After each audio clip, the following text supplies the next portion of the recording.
November শহীদ নূর হোসেন দিবসে আওয়ামী লীগের কর্মসূচি নিয়ে ভারতে মিথ্যা তথ্য ছড়ানো হচ্ছে।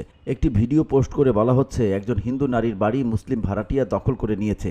একই সঙ্গে ৩৫ জন মুসলিম মিলে ওই নারীকে ধর্ষণ করেছে।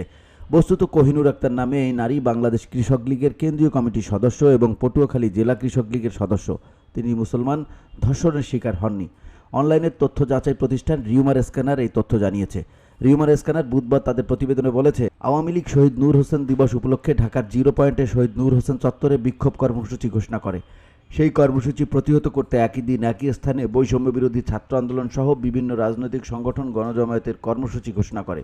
ফলে সেদিন উত্তেজনাকর নানা ঘটনার জন্ম হয়।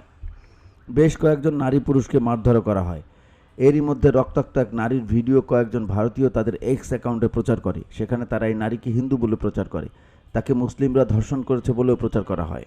কিছু এক্স পোস্টে ভারতের প্রধানমন্ত্রী নরেন্দ্র মোদীকে ট্যাগ করা হয়েছে। একজন ভারতীয় তার পোস্টে বলেছেন, এই হিন্দু নারীর বাড়িতে মুসলমানরা ভাড়া থাকতো। এই মুসলমানরা ৩৫ জন পুরুষ মুসলমানকে ডেকে এনে তার বাড়ি দখল করে এবং ৩৫ মিলিয়ে তাকে ধর্ষণের পর তাড়িয়ে দেয়। এসব পোস্ট 10 লাখের বেশি মানুষ দেখেছে। তাদের মধ্যে খুব কম সংখ্যকই প্রকৃত তথ্য জানতে চায়। রিউমার স্ক্যানার তাদের প্রতিবেদনে বলেছে, কোহিনুর নামে এই নারী গত 10 নভেম্বর শহীদ নূর হোসেন দিবসে আওয়ামী লীগের কর্মসূচিতে গিয়েছিলেন। সেখানে তিনি বিরোধী পক্ষের হামলার শিকার হন। পুলিশ তাকে আটক করে নিয়ে যায়। আওয়ামী লীগের বিভিন্ন অঙ্গ সংগঠনের 33 নেতাকর্মীকে গ্রেপ্তার করা হয়েছে। সেদিনের কর্মসূচিতে কোনো ধর্ষণের ঘটনা ঘটেনি।